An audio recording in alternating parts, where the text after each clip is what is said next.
La strada di sempre, quella che conosceva bene, la stessa percorsa milioni di volte, è stato proprio quel pezzo d'asfalto che considerava familiare a tradirlo. Un attimo l'auto che sbanda e finisce violentemente contro il guardrail. Un secondo fatale, è finita così a un passo da casa. Abitava a Spezzano della Sila, la vita di Umberto Carrieri, 56 anni, operaio forestale. L'incidente stradale sulla Silana Crotonese all'altezza di Celico.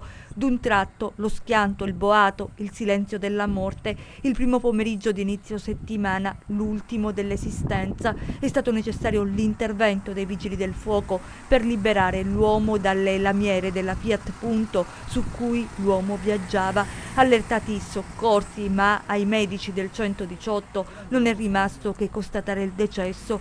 Sul posto gli uomini della polizia stradale, a cui toccherà ricostruire la dinamica di quanto accaduto, cause in corso d'accertamento e la prassi in questo momento di dolore in cui soprattutto i familiari sconvolti da una morte improvvisa vorrebbero dare un senso al dramma, alle domande che si ritrovano ad affrontare.